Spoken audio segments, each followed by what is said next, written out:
எனக்கு தெரிய பழக்கூடைய தூக்கிக்கிட்டு தெரிஞ்ச பைய இன்னைக்கு எனக்கு சரிசமமா வியாபாரத்துக்கு வந்துட்டான். இந்த பயலை சின்னதுலயே கிள்ளி போட்டிருக்கணும்.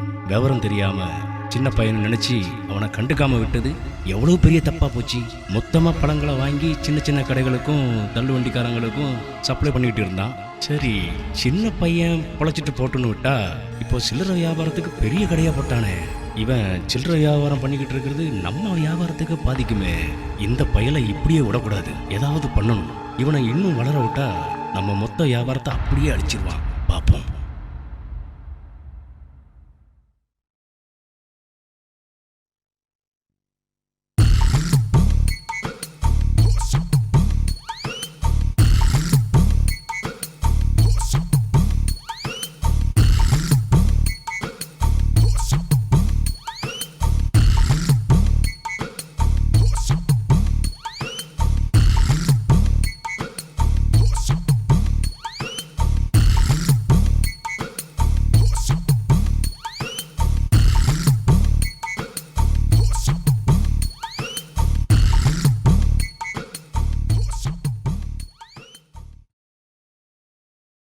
வணக்கம் ஜி, நான் ராகவன் பேசுறேன். என்ன என்ன சொல்லு. நான் எத்தனை தடவை உங்களுக்கு சொன்னாலும் நீங்க கேட்கவே மாட்டேங்கிறீங்க. நான் என்ன கேட்கலை, சொல்லு. நீங்க அந்த ஃபெலிக்ஸுக்கு இன்னும் சரக்கு அனுப்பிக்கிட்டே இருக்கீங்க. நீயும் காசு தருது, அவனும் காசு தருது. நான் ஓசுக்கு கொடுக்கல. அது இல்ல முதலாளி, அவன் இன்னைக்கு தொழிலுக்கு வந்தவன். நான் எத்தனை வருஷமா உங்ககிட்ட தொழில் பண்ணிக்கிட்டு இருக்கேன். நீ சொல்றது சரிதான். நம்மளுக்கு காசு முக்கியம். அதனாலதான் நீ கேட்கற சரக்கெல்லாம் உனக்கு அனுப்பிக்கிட்டே இருக்குது. அவனுக்கு நான் கொடுக்கறது இல்லப்பா. அவன் என் வியாபாரத்துல பூந்து நஷ்டத்தை உண்டு பண்ணிட்டு இருக்கான் முதலாளி. ஏய், அவன் சோட்டா வியாபாரிப்பா, நீ படா வியாபாரிப்பா. அது சோட்டா பையன், சோட்டா சோட்டா. நீ அவனை கவனிக்காதே. இவர் என்னன்னா அவனை சோட்டா பையன்னு சொல்றாரு. அவன் என்னன்னா நம்ம கண்ணில் விரல விட்டு ஆட்டுறான். நாளுக்கு நாள் வியாபாரத்தை பெருக்கிக்கிட்டே போறான். இந்த ஆளுக்கு எப்படி புரிய வைக்க? ராகவா, என்ன சத்தத்தை காணோம்? முதலாளி, நான் உங்ககிட்ட சொல்றத நீங்க புரிஞ்சுக்கிறவே மாட்டேங்கிறீங்க. என்ன புரியணும்னு சொல்லு. அவனுக்கு நீங்க இனிமே சரக்கு அனுப்பக்கூடாது முதலாளி. நான் சொல்றத நீ புரிஞ்சிக்கவே மாட்டேங்குது. இப்போ உனக்கு ஃபர்ஸ்ட் குவாலிட்டி பழங்கள் தானே அனுப்புது. அவனுக்கு உன்னை விட லேட்டா தான் அனுப்புது. அவனுக்கு புவர் குவாலிட்டி தான் அனுப்புது. இத விட்டு உனக்கு நான் என்ன செய்யணும்னு சொல்லு. முதலாளி, இனிமே நீங்க அவனுக்கு சரக்கே அனுப்பாதீங்க முதலாளி. என்னப்பா நீ சொன்னதே திரும்ப திரும்ப சொல்லுது. அந்த பயலால எனக்கு தொழில நஷ்டம் ஆயிட்டே இருக்குமா. நீங்க அவனுக்கு சரக்கு அனுப்பலைன்னா வேற யாரும் சரக்கு கொடுக்க மாட்டாங்க. என்னப்பா சொல்றா? நான் அவனுக்கு சரக்கு கொடுக்கலன்னா அது ஆன்லைன்ல வேற இடத்துல இருந்து பர்ச்சேஸ் பண்ணும். அவனுக்கு அந்த அளவுக்கெல்லாம் அறிவு கிடையாது முதலாளி. இப்போ நான் என்ன பண்ணும் சொல்லு. ஒரே வழிதான் இருக்கு. அவனுக்கு நீங்க சரக்கு அனுப்பி கொடுக்க கூடாது. என்ன இந்த ராகவன் சொன்னதே திருப்பி திருப்பி சொல்லுது. என்ன பண்றது? ராகவு, இந்த பாரு, நான் 4 காசு சம்பாதிக்க தான் தொழில் பண்ணுது. எனக்கு நீயும் வேணும், அவனும் வேணும், காசும் வேணும். அதான் அந்த பையனை விட நீ எனக்கு முக்கியம்.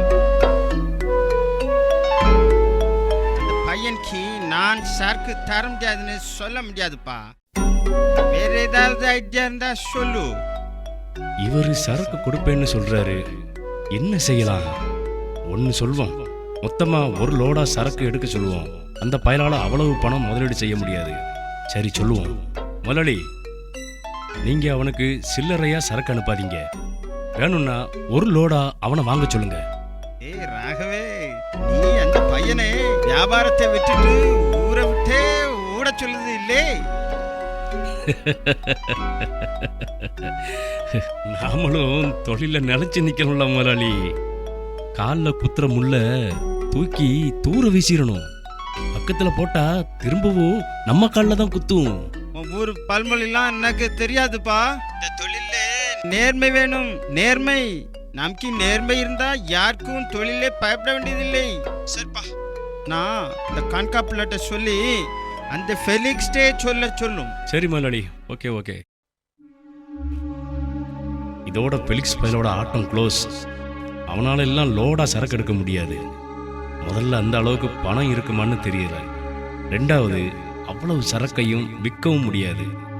பாதிக்கு மேல அழுகிதான் போகும். அவனுக்கு நஷ்டம் வரும். எது நடந்தாலும் அது நமக்கு நல்லதுதான்.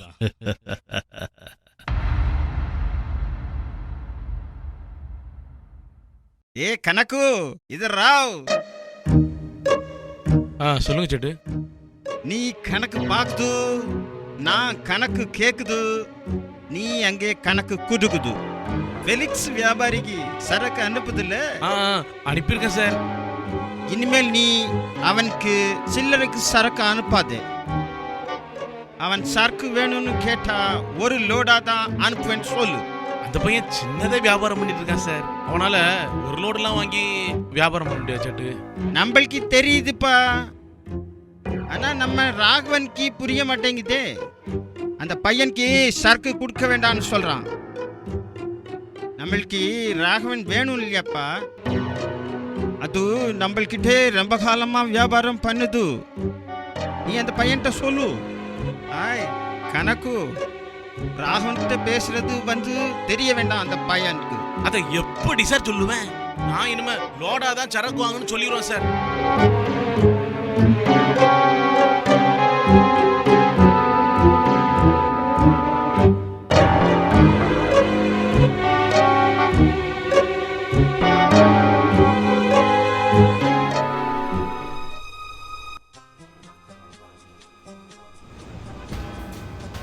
ஹலோ, சொல்லுங்கள் சார். சரக்கு இப்போ ரொம்ப டிமாண்டாக இருக்குப்பா சார். உடனே ஒரு ஆப்பிள் ஒரு 20 பாக்ஸ் அனுப்பி வைங்க சார். அதை பற்றி பேசத்தான் நான் இப்போ ஃபோன் பண்ணுறேன். என்ன சார் விஷயம்? இனிமேல் 20 பாக்ஸ் 30 பாக்ஸ்லாம் சரக்கு அனுப்ப முடியாதுப்பா. இனிமேல் எடுத்தா ஃபுல்லோட தான் சரக்கு அனுப்ப முடியும்பா. முதலாளி சொல்லிட்டாரு. ஃபுல்லோட எடுக்கும்போது கண்டெய்னர் அப்படியே உன் இடத்துக்கு வந்துடும். ஒரு கண்டெய்னரா? கண்டெய்னர்லாம் அவ்வளோ சீக்கிரத்தில் விற்க முடியாது சார். இனிமே அப்படித்தான்ப்பா சரக்கு அனுப்ப முடியும். சில்லறையெல்லாம் அனுப்ப முடியாதுப்பா சார். ஒரு ஃபுல் லோடு எடுக்கிற அளவுக்கு என்கிட்ட பணம் கிடையாது சார். இப்படி திடீர்னு சொன்னா எங்களை மாதிரி சின்ன வியாபாரிகள் எப்படி சார் வியாபாரம் பார்க்க முடியும்? பாருப்பா, உனக்கு வசதிப்பட்டா சரக்கு எடுத்துக்கோ. சில்லறையெல்லாம் கொடுக்க முடியாது. எடுத்தா ஒரு லோடா எடு. சரியாப்பா? இனிமே சில்லறை சரக்கு கிடையாது. நான் வைக்கிறேன் சார்.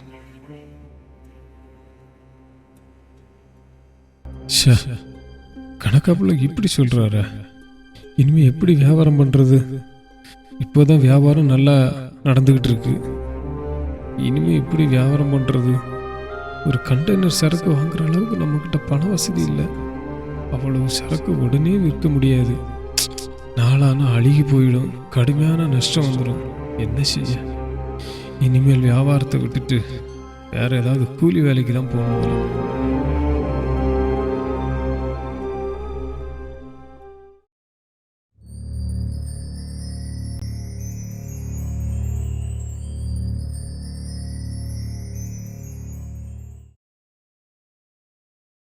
ஏன் இவன் 3 நாளாவே டல்லாவே இருக்கான்?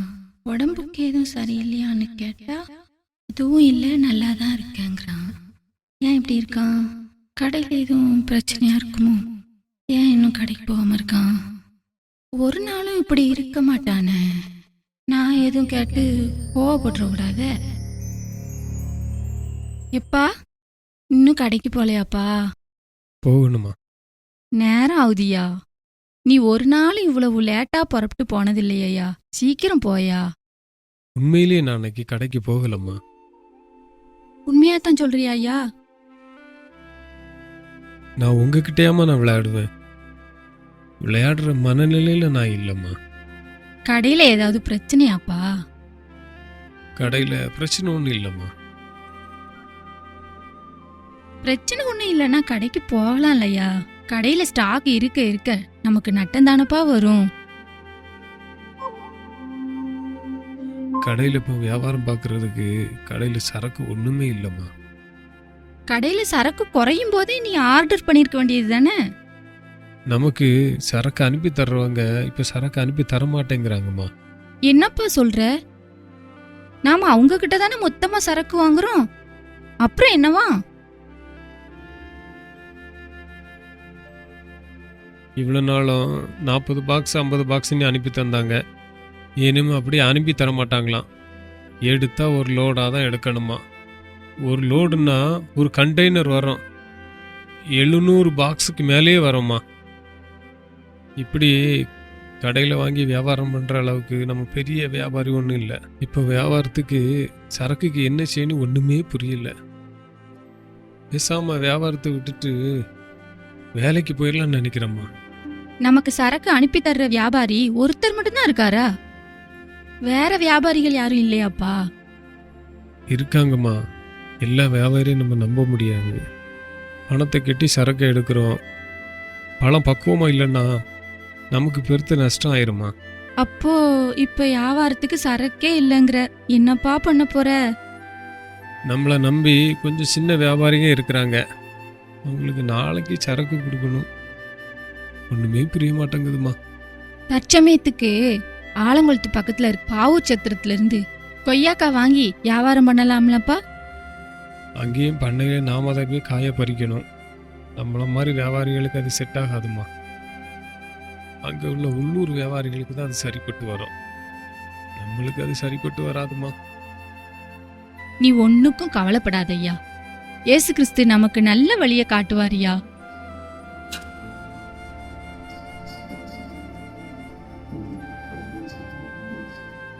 எப்பா, நீ போய் கடையை திறந்து வைப்பா. கடையை பூட்டி வைக்க கூடாதியா. நீ கடைக்கு போயா. சரிம்மா, நான் கடைக்கு போறேன். சரிப்பா.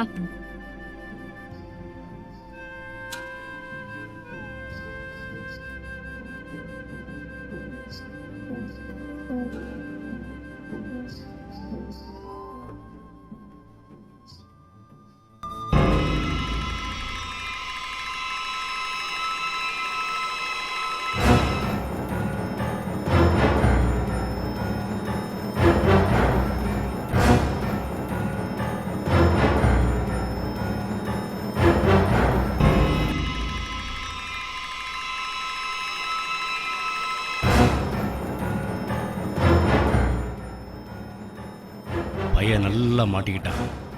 என் கூடவா போட்டிக்கு வர்ற? நான் எல்லாம் யாரு? வியாபாரத்தில் பழம் தின்னு கொட்டை போட்டவங்க என்கிட்டயே போட்டியா?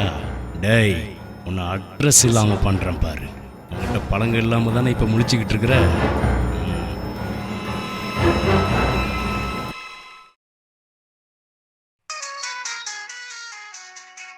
எல்சிடி டிவி வந்த பிறகு பழைய டிவி அம்மா மறந்துட்டாங்க. ஏசப்பா. கடையில வியாபாரத்துக்கு என்னப்பா செய்ய போற? நீங்க வேற கடையை பூட்டி போடாதுன்னு சொல்லிட்டீங்க. நம்மகிட்ட வியாபாரம் பார்க்குற சில்லறை வியாபாரிக்கிட்ட இருந்து அவங்ககிட்ட விற்காத சரக்குகளை கொஞ்சம் வாங்கி நம்ம கடையில் வச்சிருக்கேன். அதுவும் 100 கிலோ தான் இருக்கு. இன்னைக்கு ஒரு நாளைக்கு சமாளிக்கலாம்.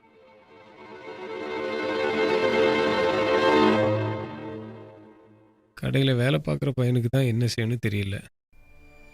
அவனை வேலையை விட்டு நிப்பாட்டிடலான்னு நினைக்கிறேன். அப்படிலாம் வேலையை விட்டு திடீர்னு நிப்பாட்டிராதப்பா. அவன் நல்ல பையன்பா. நானே வியாபாரத்தை விட்டுட்டு வேற எங்கேயாவது வேலைக்கு போகலான்னு இருக்கேன். இனிமே வியாபாரத்தை ஆரம்பிக்க என்னப்பா செய்ய போற? அதான் எனக்கு ஒன்றும் புரியலம்மா. இன்னைக்கு இருக்கிற கண்டிஷனில் வியாபாரத்தை ஆரம்பிக்க எப்படியும் 2 லட்ச ரூபா தேவைப்படும். சரிப்பா, நம்ம நல்ல ப்ரேயர் பண்ணுவோம். கர்த்தர் நமக்கு தேவையான பணத்தை எப்படியும் யார் மூலமாவது தருவார்ப்பா. இவ்வளவு பெரிய தொகையை யார்கிட்ட போய் கேட்கறது? யாருமா நமக்கு தருவா? நான் என் தம்பி கிட்ட கேட்டு பார்க்கட்டுமாப்பா? 1 வாரம் ரொட்டேஷனுக்கு தானப்பா பணம் வேணும். அவன் சீட்டு நடத்துறதால சீட்டு பணம் எதுவும் வச்சிருப்பான். நான் கேட்டு பார்க்குறேன்ப்பா. சரிம்மா, கேட்டு பாருங்க. கிடைச்சா ரொம்ப நல்லது. எத்தனை நாள்ல நம்ம திருப்பி கொடுக்கலாம்ப்பா? பணம் கட்டின 3 நாளில் நமக்கு சரக்கு வந்துடும்மா. அப்புறம் ஒரு 4 நாள் ஒரு வாரம் டைம் கேளுங்கம்மா, அதுக்குள்ள நம்ம கொடுத்துடலாம். சரிப்பா, நான் என் தம்பிக்கிட்ட ஃபோன் பண்ணி கேட்டு பார்க்குறேன்.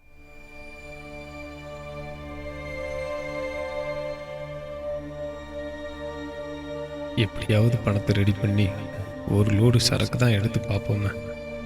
பணத்துக்கு தான் என்ன பண்ணுறது? அம்மா ஏதாவது ஹெல்ப் பண்ணுறாங்களா பார்ப்போம். மாமாட்ட அம்மா கேட்டு பார்க்குறேன்னு சொன்னாங்க. மாமா மறக்காம தரணும்.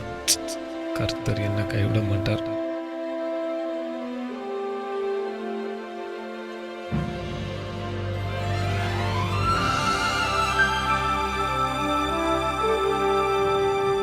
இந்த பாருப்பா, தம்பி கையில் 1,00,000 இருக்கான். அவன் சீட்டுக்குரிய பணமா. இன்னைக்கு 17ஆம் தேதி, 25ஆம் தேதி சீட்டு ஏலம் பிடிச்சவங்களுக்கு பணம் கொடுக்கணுமா. அதனால தம்பி கையில் 24ஆம் தேதி கண்டிப்பா பணம் கொடுத்துடணும். பணம் வாங்கலாமாப்பா? அம்மா, இன்னைக்கு 17ஆம் தேதி. நம்ம 23ஆம் தேதி வாங்கின பணத்தை நம்ம திருப்பி கொடுத்துடலாமா? நான் தம்பிக்கிட்ட சொல்லிடுறேன். நான் தம்பியை 2 மணிக்கு பணம் கொண்டு வர சொல்றேன்பா. சரிம்மா. ஏசப்பா, நீர் எங்களை கைவிடலப்பா. நான் உங்களை நோக்கி கூப்பிட்டேன், எனக்கு நீங்க உடனே உதவி செய்றீங்க. நன்றிப்பா. இந்த பணத்தை நாங்கள் சீக்கிரம் திருப்பி கொடுக்கும்படி எங்களுக்கு உதவி செய்யுங்கப்பா. ரொம்ப நன்றிப்பா. பாக்கி பணத்தை எப்படிப்பா கொடுக்க போற? நம்ம கையில் 65,000 இருக்குமா. மாமா தர்றது 1,00,000, இன்னொரு 60,000 மட்டும்தான் தேவைப்படுது. மார்க்கெட்டில் 10 வட்டி ரத்னன்னு ஒருத்தர் இருக்காரு. அவர்கிட்ட ஒரு வார சிட்டைக்கு 70,000 ரூபாய் கேட்டு பார்க்குறேன். நான் பஜாரில் கடை வச்சிருக்கிறதுனால கண்டிப்பாக தருவாருமா. நமக்கு 60,000 மட்டும்தானப்பா தேவை. எதுக்கு அளவுக்கு அதிகமா பணம் வாங்குற? அவர்கிட்ட 60,000 ரூபாய் வாங்கினா 6,000 போக 54,000 ரூபாய் தான் தருவார். 70,000 ரூபாய் வாங்கினா 63,000 ரூபாய் கொடுப்பாரு. ஏன்பா 70,000க்கு 7,000 வட்டியா? என்ன அநியாயமா இருக்குப்பா. நாமளாவது வாரத்துக்கு 7,000 ரூபாய் கொடுக்குறோம். மார்க்கெட்டில் அதிகாலையில் 90,000 ரூபாய் கொடுப்பாங்க. 4 மணி நேரத்தில் 1,00,000 திருப்பி கொடுக்கணும். எவ்வளோ பேர் பணம் வாங்க காத்திருக்காங்க தெரியுமா? கை நீட்டி வாங்கின காசை சொன்ன மாதிரியே திருப்பி கொடுத்துடலாமாப்பா? ஏமா பயப்படுறீங்க? சரக்கு வந்த உடனே சில்லறை வியாபாரிகிட்ட மொத்தமாக வித்துடலாம். அவங்க கிட்ட வர பணத்தை வச்சு நாம கையில் வாங்கின கடத்தை அடைச்சிடலாம். கடையில் நடக்கிற சில்லறை வியாபாரத்தில் நமக்கு லாபம் கிடைக்கும். எதுக்கும் ஒரு தடவைக்கு 4 தடவை யோசிச்சு செய்ப்பா. ஏம்மா, நான் நல்ல யோசனை பண்ணி தாம்மா சொல்கிறேன். நான் பஜாரில் போய் ரத்தின வர பார்த்துட்டு வந்துடுறேன். சரியா? பணம் இன்னைக்கு கையில் கிடைச்சா சாயங்காலம் 4 மணிக்குள்ள வியாபாரிக்கு அக்கௌண்ட்டில் பணத்தை போட்டுடலாம். சரி, நான் கிளம்புறேம்மா. சரிப்பா.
இது தூத்துக்குடி வியாபாரி ஃபெலிக்ஸ் கூப்பிடுது. இந்த பையன் எத்தனை தடவை ஃபோன் பண்ணி லோடு எவ்வளவுன்னு கேட்கும். கணக்கு ஃபெலிக்ஸ் கூப்பிடுது. தூத்துக்குடி பையன் நான் கேளு.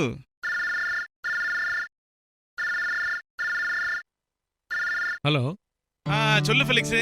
வணக்கம் முதலாளி. நான் முதலாளி இல்ல, கணக்கு புள்ள பேசுறேன்ப்பா. சார், நீங்க சொன்ன மாதிரி ஒரு லோடுக்கு 2 லட்சம் ரூபாயை உங்க மெர்கன்டைல் பேங்க் அக்கௌண்ட்ல போட்டு விட்டாச்சு. சரி. மேற்கொண்டு எவ்வளோன்னு சொல்லுங்க, நான் அதை உங்களுக்கு அனுப்பிச்சு தந்துடுறேன். சார் கொஞ்சம் நல்ல சரக்கா லோட் பண்ணி அனுப்புங்க சார். சரி தம்பி, நான் பாத்துடுறேன். நாளைக்கு சரக்கு ஏத்துறேன். வண்டி நம்பரு, பில் எல்லாத்தையும் உனக்கு கொரியர்ல போட்டுடுறேன். நல்லா பழமா இருக்கட்டும். சரிப்பா, ரைட், வச்சுறேன். சார், ஃபெலிக்ஸ் ஒரு லோடு சரக்குக்கு 2 லட்சம் ரூபா அனுப்பி வச்சிருக்கானா? நம்ம அக்கவுண்ட்ல போட்டுருக்கானா? ஒரு லோடு ஆப்பிள் அனுப்பி வைக்கணுமா? ஓ சோட்டா பையன்னு நினைச்சது படா பையனாகுது. ராகவன் கூட இதுவரைக்கும் மொத்தமா 1 லோட் சரக்கு எடுத்தது இல்லை. கண்கு நல்ல பாக்ஸா பார்த்து லோட் பண்ணு. உடனே ஃபெலிக்ஸுக்கு அனுப்பி வைக்க சொல்லு. ராகவன் இந்த பையனை வியாபாரத்தை விட்டு வெளியே அனுப்பணும்னு நினைச்சுட்டு அவனுக்கு சில்லறையா கொடுக்காதீங்கோ, கொடுத்தா மொத்தமா ஒரே லோடா கொடுங்கன்னு சொல்லிச்சு. ஒரே போக பார்த்தா இந்த பையன் ராகவனையே ஃபீல்டை விட்டு வெளியே அனுப்பிடுவான் போல தெரியுது.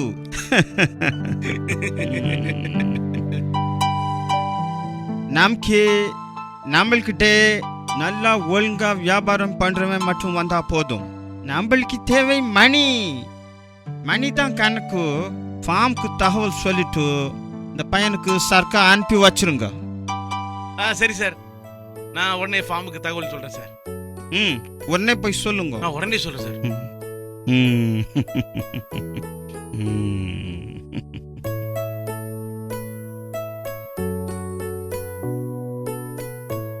இந்த விஷயத்தை நம்ம ஒரு ராகவன் சார் சொல்லணுமே. ராகவன் சாரா? சார் சொல்லுங்க. சார், உங்க ஊர்ல ஃபெலிக்ஸ்னு ஒருத்தர் இருக்கான்ல, ஒரு லோடு ஆப்பிளுக்கு ஆர்டர் பண்ணிருக்கான். முதலாளி உடனே லோடு அனுப்ப சொல்லிட்டாரு. நாளைக்கு சாயங்காலம் வண்டி கிளம்புது. நீங்க என்ன செய்ய போறீங்க?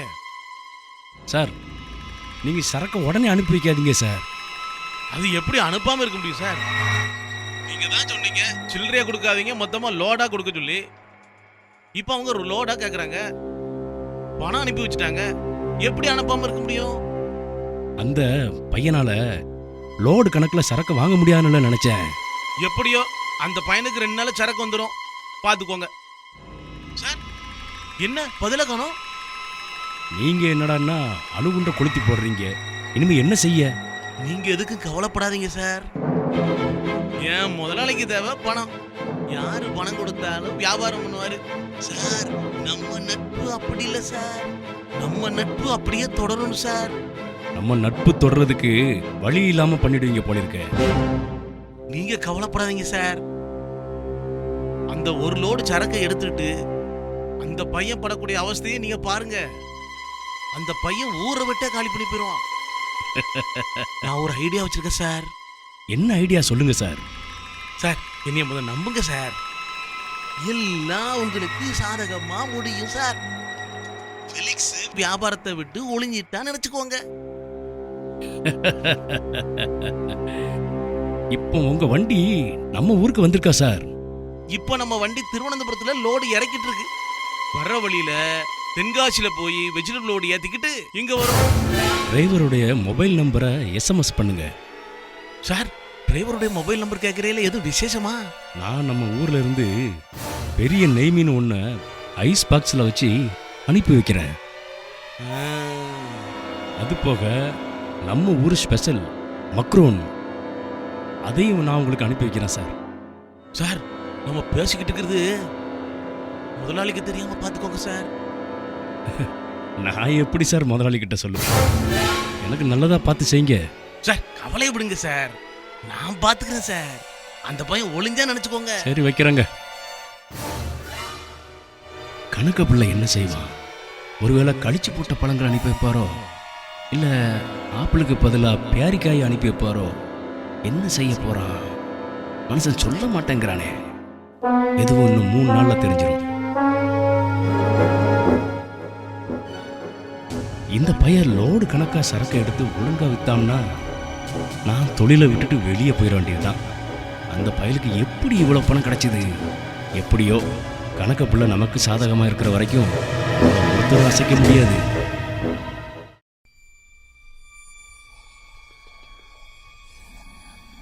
நேற்று நமக்கு லோடு வரக்கூடியது, இன்னும் வரலையா? முதலாளிக்கு ஃபோன் போட்டால் ஃபோன் போக மாட்டேங்குது. சரக்கு வர லேட் ஆக ஆக நமக்கு ஒரே டென்ஷனாக இருக்குது. முதலாளிக்கு மறுபடியும் ஃபோன் செய்து பார்ப்போம்.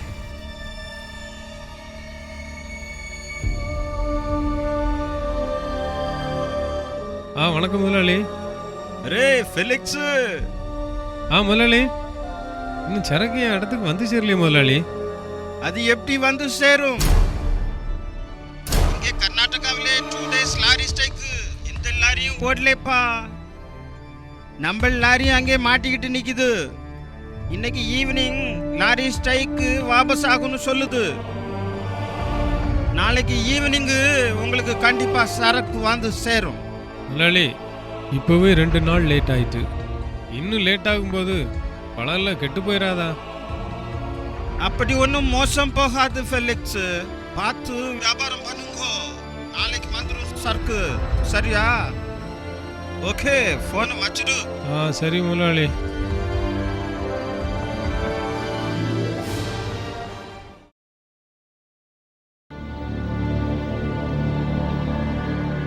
வா தம்பி, உட்காருப்பா. ஃபெலிக்ஸ் எங்க? ஃபெலிக்ஸு, வாப்பா. சோதரம் மாமா. இதுக்கு ஒன்றும் குறைச்சல. துட்டேங்கடா.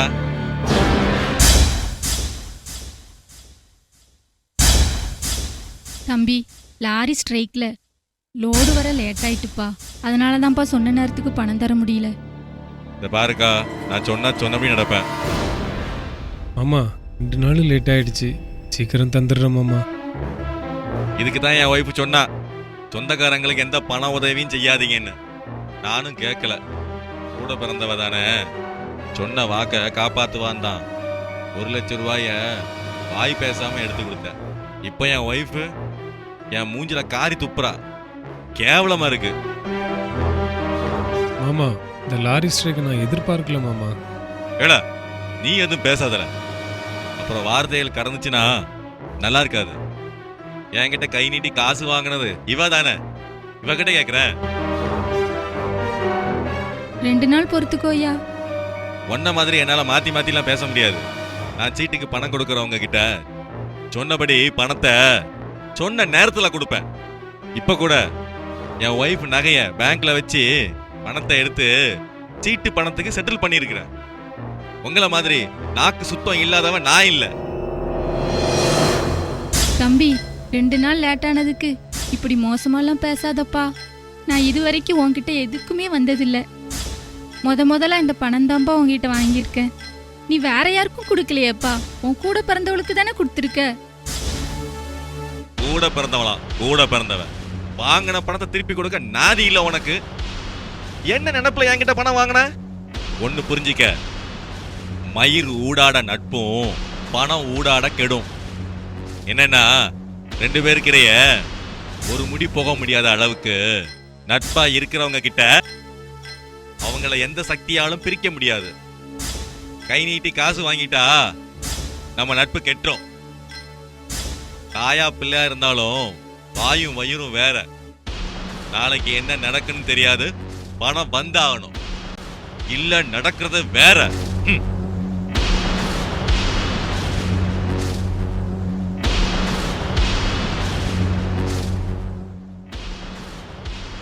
சொந்த மாமாவும் இப்படி இருந்தாங்கன்னா அடுத்தவங்கள என்ன சொல்ல?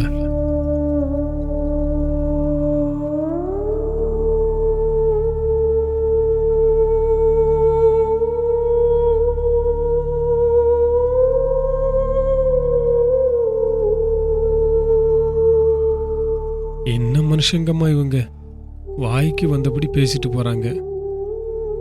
இதுக்கு 10 வட்டி ரத்தினம்னா எவ்வளவோ மேல். ஏம்மா, நம்ம அழாதீங்கம்மா. உங்க கூட பிறந்த தம்பி தானம்மா பேசிட்டு போறாங்க. ஏம்மா விடுங்கம்மா. இல்லப்பா, முகம் தெரியாத நபர்கிட்ட பேசுற மாதிரி இல்ல பேசிட்டு போறான். கைய நீட்டி பணத்தை வாங்கியிருக்க கூடாது. நாளைக்கு பணத்தை கொடுக்க என்னப்பா செய்யறது? எனக்கு மண்டையே குழம்பி போய் இருக்குமா. பைத்தியம் பிடிச்சிரும் போல இருக்கு. எப்பா, என் செயினை கழட்டி தாரேன். அதை வித்து என் தம்பிக்கு பணத்தை கொடுத்துருப்பா. எனக்கு கவரிங்கில் மட்டும் ஒரு செயினை வாங்கி தந்திருப்பா.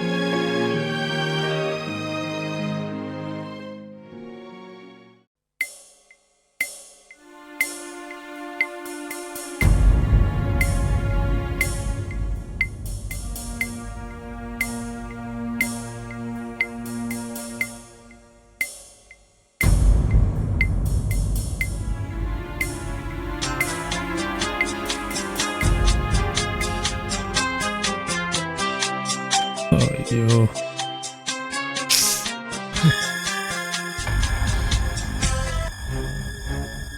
சார். பழக்கடை தம்பி தானே? ஆமாம் ஆமாம் சார். என்னப்பா பணம் கொண்டு வரேன்ன 4 நாள் ஆச்சு. எப்போ பணம் வரும்?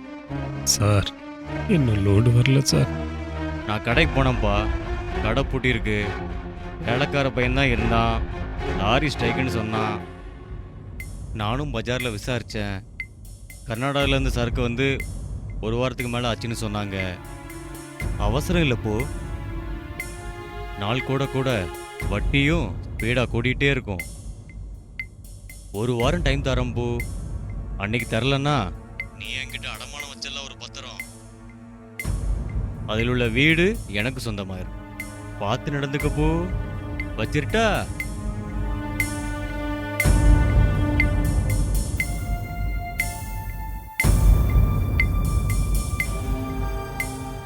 இனிமே நீ என்னப்பா செய்வ?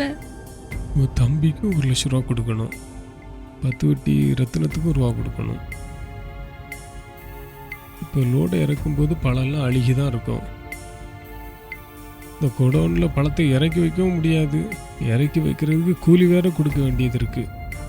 மொத்தத்தில் இந்த 1 லோடு சரக்கால நம்ம வாழ்க்கையே தலைகீழ மாறப்போகுது. என் உழைப்பெல்லாம் வீணாக போச்சு. என்ன செய்யறது? இந்த கடன்களை அடைச்சிட்டு வேற எங்கேயாவது போயிடுவோமா? அங்கே போய் வேற ஏதாவது வேலை செய்து பிழைச்சிக்கலாமா? ஆண்டவர் எதுக்கு தான் அப்படி நம்மள சோதிக்கிறாருன்னு தெரியலம்மா. நீ சொன்னபடியே செய்வோம்ப்பா. உனக்கு எது நல்லதுன்னு படுதோ அப்படியே செய்வோம்ப்பா. நாம யாருக்கும் எந்த கெடுதலும் செய்யலப்பா.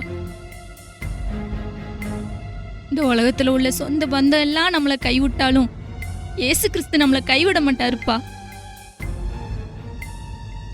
இன்னைக்கு ஒருவேளை உபவாசம் இருந்து ஜெபிப்போம்ப்பா. கண்டிப்பா ஏசப்பா நமக்கு ஒரு வழியை காட்டுவாருப்பா.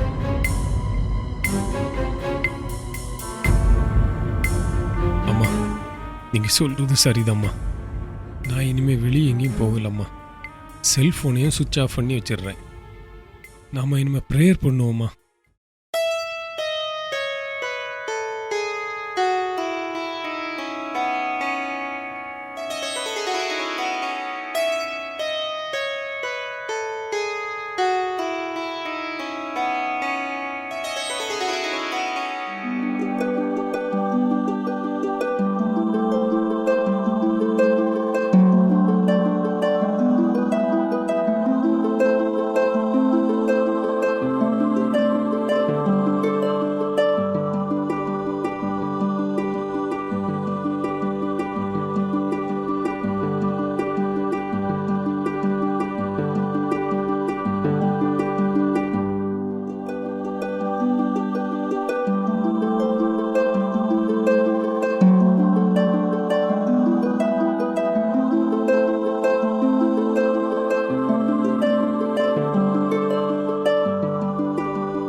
போன்ல யாருன்னு பாருப்பா.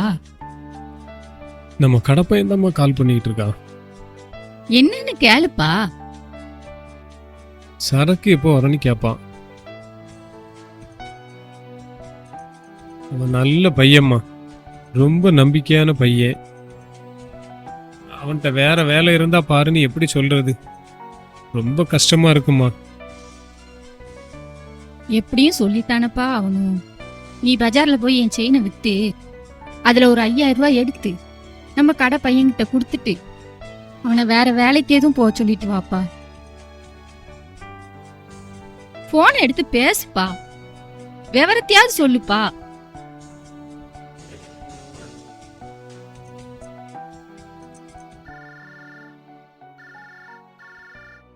காலையிலே இருந்து உங்களுக்கு ட்ரை பண்ணிட்டு இருக்கேன். ஃபோன் சுவிட்ச் ஆஃப்னு வந்துச்சுண்ணே. என்ன விஷயம் சொல்லுப்பா. அண்ணே நமக்கு லோடு வந்துருக்குண்ணே. நம்ம குடோன் பின்னாடி தான் லாரி நிற்கிது. சார் சார் சார் பாக்ஸ் எல்லாத்தையும் அந்த குடோனில் இறக்கி போட சொல்லுப்பா. அண்ணா இங்கே சில்லறை வியாபாரிகள் கூட்டம் நிறையா இருக்குது. பஜாரில் 5 நாளாக பழமே இல்லை. நமக்கு லோடு வந்துருக்குன்னு தெரிஞ்ச உடனே வியாபாரிகள்லாம் வந்துட்டாங்க.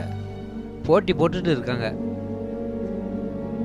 அவங்க போட்டி போட்டு என்ன செய்ய? பழத்தை லோட் பண்ணி 10 நாள் ஆச்சு. எல்லா பழமும் பாக்ஸில் அழுகி போய் தான் இருக்கும். அண்ணே நான் ஒரு கண்டெய்னர் ஓப்பன் பண்ணி பார்த்தேன். அதுலேருந்து 2 பாக்ஸ் எடுத்து நம்ம கடை பின்னாடி தான் வச்சுருக்கேன். என்ன பழமெல்லாம் பார்த்தா ரொம்ப அருமையாக இருக்குண்ணே. நல்லா ஃப்ரெஷ்ஷாக இருக்குண்ணே. உண்மையை தான் சொல்றியா? பழம்லாம் ஃப்ரெஷ்ஷாக இருக்கா? ஆமாண்ணா பழம்லாம் நல்லா ஃப்ரெஷ்ஷாக இருக்குண்ணே. ஒரு 4 பாக்ஸ் ஓப்பன் பண்ணி பார்த்தேன். எல்லாமே நல்லா இருக்குண்ணே. எனக்கு வியாபாரம்லாம் சமாளிக்க முடியலண்ணே. அண்ணா நான் சிட்டா போட்டு பாக்ஸ் அனுப்பி விட்ருவா? உண்மையிலே பழம் நல்லா இருக்காப்பா. நல்ல ஃபஸ்ட்டு குவாலிட்டிண்ணே. நல்லா இருக்கு. ஒரு பழம் கூட டேமேஜ் ஆகலை. ரொம்ப நல்லா இருக்குண்ணே. அப்படியாப்பா? அண்ணா பாக்ஸை 5000 ரூபா போட்டு கொடுத்துருவா? ஏய் என்னப்பா சொல்ற நீ? 1500 2000 ரூபாய் தானே விலை வரும். முந்தா நாள் நம்ம ரத்ன சார் குடோன்ல 5000 ரூபாய்க்கு ஒரு பாக்ஸ் கிடைக்கல. அவரு அதுக்கு மேல தான் கொடுத்துருக்காரு. பஜார்ல எங்கேயும் பழம் கிடையாதுன்னு வியாபாரிகள் 5000 நாளும் உடனே காசு கொடுத்துட்டு வாங்கிட்டு போக ரெடியா இருக்காங்க. என்ன செய்யலாம்? நான் உடனே கடைக்கு வரேன்ப்பா. அண்ணா நீங்க கடைக்கு வர்றதுக்கு எப்படியும் 1 மணிக்கு மேல ஆயிரும். நான் அதுக்குள்ள வியாபாரிகள்கிட்ட பாக்ஸ் எல்லாம் கொடுத்துட்டுமா? சரிப்பா, வியாபாரிகளை பார்த்து பழத்தை கொடுத்துரு, பணம் வாங்கிரு. பணம் இல்லாதவங்களுக்கு சிட்டை போட்டு கொடுத்துரு. நான் உடனே கடைக்கு வந்துடுறேன். என்னப்பா நல்ல ஏதாவது விஷயம் தாம்மா. விசேஷமா? அம்மா நான் கடைக்கு போயிட்டு வந்து சொல்றேம்மா.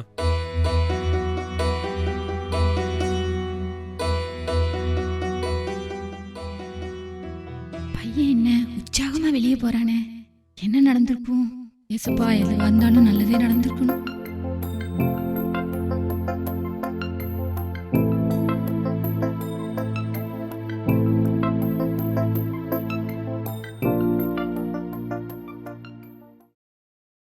இந்த கணக்க புள்ள இப்படி ஏமாத்திட்டானே, நம்பிக்கை துரோகம் பண்ணிட்டானே.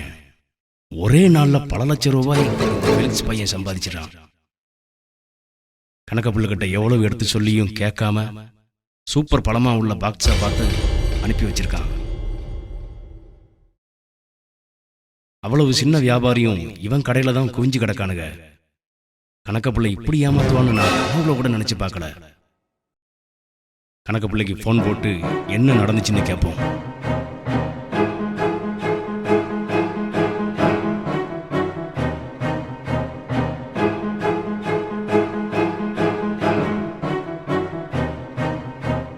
யோ, நீ எல்லாம் ஒரு மனுஷன் ஐயா? சார் ரத்ன சார், நீங்க யார்கிட்ட பேசிட்டு இருக்கீங்க? சார் நான் பழமண்டி கணக்கு பிள்ளை சார். வாங்கிட்ட தான் ஐயா பேசுறேன். என்ன நடந்துச்சு சார்? ஏன் இப்படி கோபப்படுறீங்க? இந்த ஃபெலிக்ஸ் பயலுக்கு சூப்பர் சரக்கா ஃபர்ஸ்ட் கிளாஸா பார்த்து அனுப்பி வச்சிருக்க. என்ன சார் சொல்றீங்க? நான் உங்களுக்கு பழமே அனுப்பலையே. நீங்க அனுப்பி வைக்காம வேற எவன் அனுப்பி வைப்பான்? உங்க கம்பெனி பாக்ஸ்ல தான் பழம் வந்திருக்கு. ரத்ன சார் கோபப்படாதீங்க. எங்கேயோ தப்பு நடந்திருக்கு. என்னன்னு பாப்போம். ஆமா, இனிமே அந்த ஆளை இவர் என்னத்தை கிழிக்க போறாரா? நான் சொல்றது கொஞ்சம் பொறுமையா கேளுங்க சார். கதை ஏதாவது சொல்ல போறீங்களா ஐயா? அந்த பையனுக்கு அனுப்புற சரக்கை நான் பார்த்தேன் சார். லோடு அனுப்புறதுக்கு முன்னாடி அந்த பழங்களை வாட்ஸ்அப்ல ஃபார்ம் மேனேஜர் அனுப்பி வச்சிருந்தாரு. மேனேஜர் கிழிச்சார். சார் கொஞ்சம் பொறுமையா கேளுங்க சார். எங்க சைடுல ஒரு தப்பு நடக்கல. அந்த பையனுக்கு பழமே அனுப்பல. பழங்களை பறிக்கும் போது முக்காவட்டு காய்கள் நிறைய வரும். அப்படிப்பட்ட காய்களை ஜாம் வைக்கிறதுக்காக ஃபேக்டரிக்கு அனுப்பிடுவோம். அந்த மாதிரி காய்களை தான் அவனுக்கு ஒரு லோடு ஃபுல்லா அனுப்பி வச்சிருந்தோம். நீங்க இங்க காய் அனுப்புனீங்கன்னு சொல்றீங்க, ஆனா இங்க பழமா சூப்பரா இருக்க. மேக்ஸிமம் ஆப்பிள் காயெல்லாம் நல்லா தான் இருக்கும். வேற என்னையா நடந்துச்சங்க? எனக்கு ஒண்ணுமே தெரியல சார். ஐயோ, உங்களுக்கு ஒண்ணுமே தெரியாது பாரு. நாக்க மட்டும் சொல்லட்டி சொல்லட்டி மீனை ரசிச்சு ருசிச்சு சாப்பிட்டீர்ல. நீர் தின்ன மீனுக்காவது விசுவாசமா இருக்க வேண்டாம் ஐயா? இருக்கு பயல.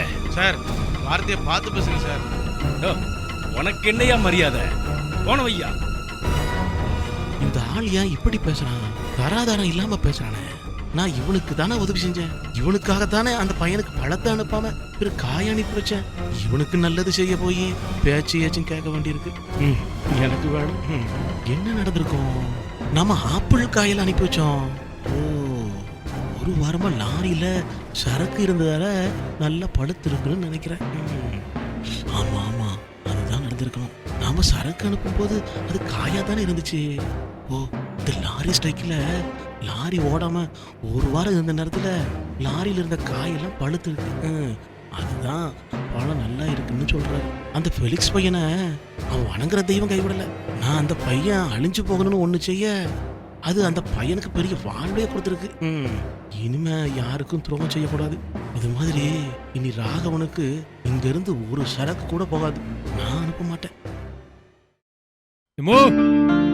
வாப்பா, கடைக்கு அவசரமா போனியேப்பா. சரக்குலாம் எப்படிப்பா இருந்துச்சு? அம்மா, ஏசப்பா நம்மள கைவிடலம்மா. சரக்கு எல்லாம் ரொம்ப நல்லா இருந்துமா. ஒரு பழம் கூட அழுகல. அப்படியா? நான் கடைக்கு போறதுக்குள்ள முக்காவாசி சரக்க வியாபாரிகளுக்கு வித்துட்டா நம்ம கடை பையன். ஏசப்பா, மீதி இருந்ததை குடோன்ல இறக்கி வச்சிருக்கம்மா. வழக்கமா 1800 2000 ரூபாய்க்கு விக்கிற பாக்ஸ் 5000 ரூபாய்க்கு வித்திருக்குமா. அப்படியா? பஜார்ல யார்கிட்டயுமே பழம் இல்ல, நம்ம கிட்ட மட்டும்தான் பழம் இருக்கு. என்னால நம்பவே முடியலப்பா. ஏசப்பாக்கு ஸ்தோத்திரம்பா. சொந்தங்கள் நம்மள கைவிட்டாலும் கர்த்தர் நம்மள கைவிட மாட்டாருன்னு பாத்தியாப்பா? இயேசு கிறிஸ்து நம்மளோட இருக்காருப்பா. நாம உபவாசிச்சு ஜெபம் பண்ணதுக்கு ஆண்டவர் கொடுத்த பலன்பா இது. ஏம்மா, இந்த பையில எவ்வளவு பணம் இருக்கு தெரியுமாமா? 4,65,000 ரூபாய் இருக்குமா. அப்படியா? இன்னும் 1 லட்சத்துக்கு மேலே வியாபாரி கிட்ட இருந்து வரணுமா. ஏசப்பா நமக்கு 1க்கு 5 திருப்பி தந்திருக்காருமா. ஏசப்பாக்கு நன்றிமா.